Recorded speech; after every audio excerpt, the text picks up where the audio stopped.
আমরা এখন বর্তমানে সৌদি আরবের পুরান রাজধানী দারায়াতে আছি, যেখানে কিছু খালি জায়গার ভিতরে বাংলাদেশিরা আপনার ধনিয়া চাষ, ডুল্লা, গম, নানান ধরনের ফসল চাষ করে নিজেরা খায়। যারা এইসব বাড়িতে কাজ করে তারা এই ক্ষেত খামারগুলো করে। এখানে দেখেন কত সুন্দর এই যে ধনিয়া পাতা, বাংলাদেশে আমাদের ধনিয়া পাতা যেটা বলে, ধনিয়া চাষ করছে এখানে বাঙালিরা। আর ওদের দিয়ে ওই যে হাল চাষ করে রাখছে, কি চাষ করবে কে জানা যায় না। একটা খেজুর গাছ দেখছেন কত লম্বা লম্বা। সৌন্দর্য তো এখনো বাকি আছে, একটু সামনে যাই দেখেন। মনে হয় এটা সৌদি আরব, মরুভূমির দেশ মনে হয়।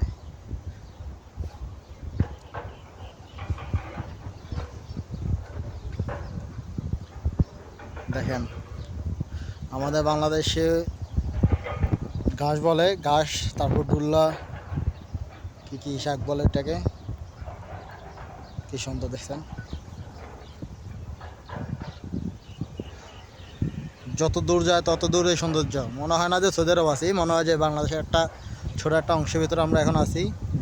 মাঠে আসছি, কি সুন্দর বাতাস দেখছেন। এখানে যারা আছে তারা সৌদি আরবের ফিল পায় কিনা বুঝতে পারি না, কারণ পুরোটাই জমির পাড়ের মতো। দেখেন ওই যে একটা ট্রাক্টর দেখা যাইতেছে, এটাতে হাল চাষ করে।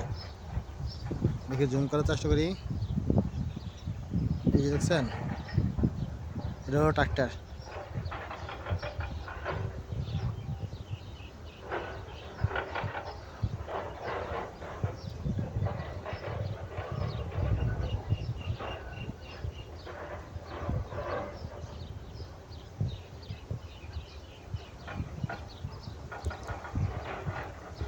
অনেক সুন্দর একটা এরিয়া দাঁড়ায়া, যেটা সৌদি আরব পুরান রাজধানী হিসেবে সবাই চেনে।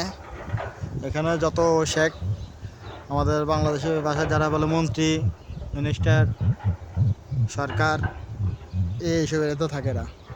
তাদের রেস্তোরাঁ, তাদের ওই বাংলো আর কি, যারা এখানে আইসা আড্ডা মাড্ডা মারে রাত্রেবেলায় কাজের ফাঁকে ফাঁকে। দেখেন বাংলাদেশি ঘুঘু কি নাই এখানে। দেখেন বাংলাদেশের সব অংশ এখানে রয়েছে। দেখছেন বাড়িগুলো কত সুন্দর, সবগুলো মাটির তৈরি। এই জায়গার মাটিগুলো সব পাথর টাইপের। এগুলো আপনার যখন তারা গাঁথনি করে তখন অটোমেটিক একটা পাথর হিসেবে রূপান্তরিত হয়।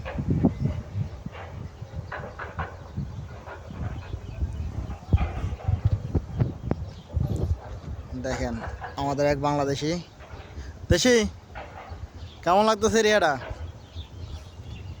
দেখছেন কত সুন্দর।